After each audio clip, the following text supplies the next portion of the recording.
राज्याचे लोकप्रिय मुख्यमंत्री आदरणीय देवेंद्रजी फडणवीस साहेब, केंद्रीय कृषी मंत्री आदरणीय शिवराजसिंह चौहान साहेब, ज्यांच्या विभागाने हा अत्यंत जिल्ह्याला अभिमान वाटेल असा कार्यक्रम जिल्ह्यामध्ये आयोजित केला, ते आमचे राज्याचे ग्रामीण विकास मंत्री सन्माननीय जयाभाऊ, ज्यांनी आता जिल्ह्याचे आणि शेतकऱ्यांचे प्रश्न आपल्या मुद्देसूद भाषणामध्ये व्यक्त केले, ते आमचे सहकारी राज्याचे सार्वजनिक बांधकाम मंत्री सन्माननीय श्रीमंत छत्रपती शिवेंद्रसिंहराजे भोसले, आमचे मित्र आदरणीय श्रीमंत छत्रपती खासदार उदयनराजे भोसले महाराज साहेब, जिल्हा परिषदेच्या अध्यक्षा डॉक्टर प्रियाताई शिंदे, विधिमंडळामधले आमचे सहकारी माननीय महेशजी शिंदे, माननीय मनोजदादा घोरपडे,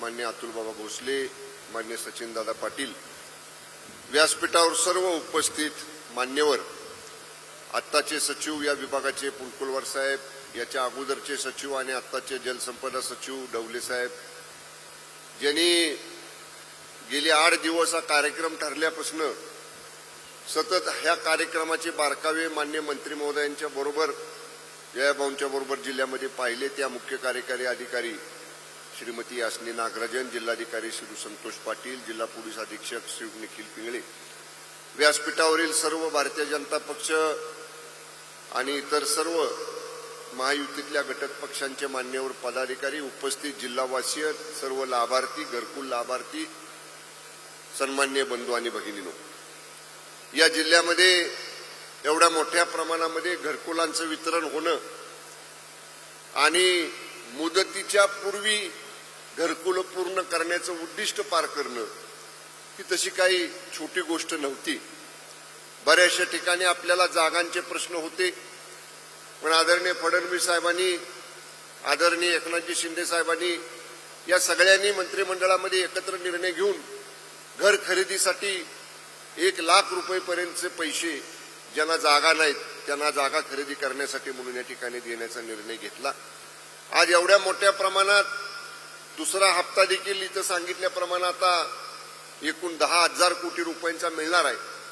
बऱ्यापैकी ज्यांची घरं सुरू आहेत आणि पुढचे हप्ते मिळण्यासाठी थोडं काम थांबलेलं आहे, येणाऱ्या या पैशातनं त्या कामाला सुद्धा या ठिकाणी गती निश्चितपणाने मिळणार आहे. या जिल्ह्याचं भाग्य आहे की जिल्ह्याला 4 महत्वाच्या खात्यांचे मंत्री आदरणीय फडणवीस साहेबांनी, आदरणीय शिंदे साहेबांनी आणि आदरणीय स्वर्गीय अजितदादांनी या ठिकाणी दिले. बांधकाम खातं जिल्ह्यामध्ये आहे, सार्वजनिक बांधकाम खातं जिल्ह्यामध्ये आहे, पर्यटन खातं जिल्ह्यामध्ये आहे, मदत पुनर्वसन खातं जिल्ह्यामध्ये आहे. आणि शेवटी प्रत्येक मंत्र्याचं काम करतानाच पद्धत राहते की थोडा जादाचा वाटा आपल्या जिल्ह्यामध्ये आला पाहिजे. जसा जयाभाऊंनी घरकुलाचा वाटा आणला, तसं रस्त्यांचं जाळं सुद्धा मान्य बाबाराजेने गेल्या 1.5-2 वर्षामध्ये मोठ्या प्रमाणामध्ये जिल्ह्यामध्ये रस्त्याचं जाळं विणण्याचं काम या ठिकाणी केलं. आमचे दुसरे सहकारी मान्य मकरंद पाटलांनी आबांनी धडाक्यामध्ये पुनर्वसनाचे अनेक वर्ष रखडलेले प्रश्न मार्गी लावायचं काम केलं. हे खऱ्या अर्थानं मान्य फडणवीस साहेबांच्या, शिंदे साहेबांच्या आणि सुनेत्राताई वहिनींच्या नेतृत्वाखालचं हे महायुतीचं सरकार लोकांचे प्रश्न गतिमान पद्धतीनं सोडवण्यासाठी आणि 24/7 जनतेसाठी काम करणारे हे सरकार आज या ठिकाणी महाराष्ट्रामध्ये कार्यरत आहे. मी एवढंच सांगेन आदरणीय शिवराज सिंह चौहान साहेबांना, सर जो इशू अभी हमारे मंत्रिमंडल के सहयोगी शिवेंद्र सिंह राजे ने उठाया, बहुत सारे गन्ना उत्पादक किसान हमारे जिले में है. अभी थोड़ी प्राइवेट शुगर फैक्ट्रीज आई है, लेकिन पहले जिले में जो शुगर फैक्ट्रीज थी वो सब किसानों ने चलाई हुई कोऑपरेटिव शुगर फैक्ट्रीज थी. सर अभी पिछले 4 साल से एफआरपी का रेट दर हर साल बढ़ रहा है. किसानों को जो मिनिमम शुगर केन की प्राइस हमको देनी पड़ती है उसका हर साल बढ़ोतरी होती है, लेकिन उसका लिंकिंग एमएसपी के साथ नहीं किया जाता है. जो शुगर सेलिंग प्राइस है वो मिनिमम कितनी होनी चाहिए, इसके ऊपर एक डिसीजन केंद्र सरकार की तरफ से होना जरूरी है. हम लोग सभी ये मंच पर उपस्थित सभी लोक प्रतिनिधि आपसे विनंती करते हैं कि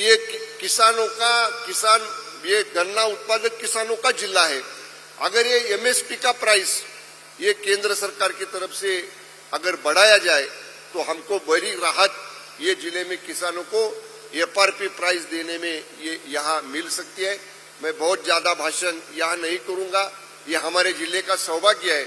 मेरा भी ये सौभाग्य है जिले का गार्डियन मिनिस्टर होने की वजह से कि आपका स्वागत करने का भाग्य ये जिले को मिला। आपने अभी तक ये घरकुल की योजना में एक अच्छा कोटा, अच्छा सा हमारा हिस्सा महाराष्ट्र का सातारा जिले को दिया है। इससे भी अच्छा, इससे भी ज्यादा किसानों को, शेतकरियों को ये घरकुल का लाभ आपके तरफ से हमको मिले, इतनी ही आपसे विनंती करता हूँ। फिर एक बार सातारा जिले का गार्डियन मिनिस्टर होने की तरफ वजह से पूरे जिले की आम जनता की तरफ से आपका हम सातारा जिले में स्वागत करते हैं। धन्यवाद। जय हिंद, जय महाराष्ट्र।